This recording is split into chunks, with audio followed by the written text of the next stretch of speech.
Welcome back to Q&A with producer Evan. We've got producer Evan here in studio asking some of your questions, and we're giving some answers. Yeah, and I kind of teased it in our How To Tuesday, kind of talking about media, entertainment. So I want to know from you guys how you consume your entertainment, because entertainment nowadays has changed.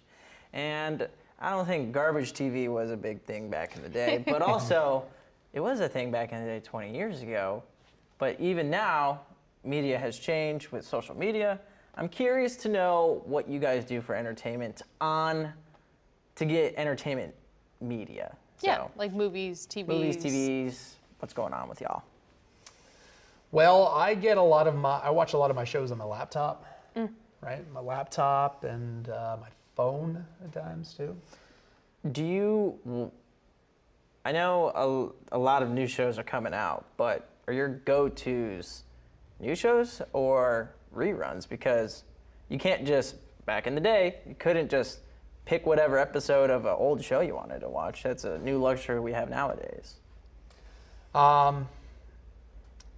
Certainly newer show, I guess both, because there's a lot of the times too, while I'm eating, one of the best shows to watch while I'm eating is certainly The Office. I was wondering where that would come in. I can rewatch The Office. That can be the only show I watch for the rest of my life, and I'm certainly content. Wow. Interesting. I like that. That's cool. Mia, what about you? Okay, I kind of interpreted this question a little different, so I kind of want to answer it in I have a feeling I know where you're going. the way I was going to. How has entertainment changed, and how are you consuming media versus, okay, so here's what I'll say, is if someone asks me, have you ever seen the show House? I would answer, yes, I have. I've watched many episodes of House on TikTok.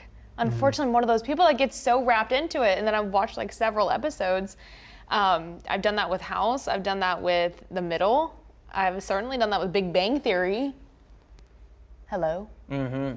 Good show. Love that show. That's how I really got into Law & Order SVU, was because I got so many episodes on TikTok, and then I'd scroll over to that page and it'd be part 2, and then part 3, and then by the end of it, I've watched several episodes. Chicago Med was another one that I first started watching on TikTok, and I was like, well, I've got to see the full episode, and this person doesn't have the next part posted. And then, but I also feel like that has its own separate branch off point of finding shows is so tough now because everyone's got all these individual streaming services. And I don't know about you guys, I'm not paying for all of those. I'm not doing it. I can't have Netflix and Prime and Hulu and Paramount and what am I missing? Did I say HBO Max? I don't think so. There's Max. I got lost. Peacock. Yeah. Doesn't Stars have their own thing now too? Stars, Apple TV. Apple TV. Good night. No, I'm not doing that. So if I can scroll through TikTok and watch an episode of House, then I'm going to. That kind of goes where I go, where not only do I watch TV movies, but I'm a big YouTube guy, so having that sort of entertainment is nice, and streaming. And I also, nowadays, it's more prevalent. I heard this actually a couple years ago. More kids nowadays are watching and being entertained by anyone, right? And people of their own age. Oh, where back in the day, children's entertainment was curated by adults to have them learn.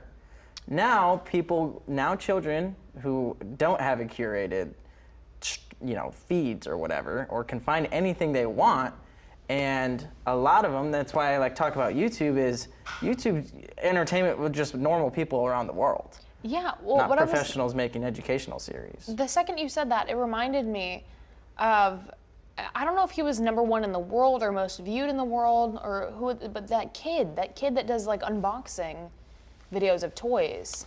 Oh yeah, I don't know his name. I want to say, is his name Ryan or something? I don't Do you know what I'm talking about? I have no idea. Do you know? I have no idea what you're talking about. There's this kid, he's still doing unboxing videos, but his whole thing is toys that he just buys new toys, gets things shipped in PR boxes, and it almost reminds me of I watch a lot of beauty reviews on YouTube when something new drops and someone testing it out, talking about the formula, how they'd use it, how buildable things are. And it's this kid, I want to say his name is Ryan, but was one of the most viewed or most followed. Like, he's up there for it. Could be. I know some sort of YouTube channel was like that. It was not a U.S. based foreign or YouTube channel, but they kind of like unboxed toys or like reviewed children's toys, whatever, and it was massive because you don't need to know the language it was in just to watch what was going on. So yeah. On my Facebook, Producer Evan, WJHG, I want you guys to tell me how you consume your entertainment and how it's changed so much. And do you watch garbage TV? Well, thanks so much for joining us for this News Channel 7 Plus today. We will catch you next time.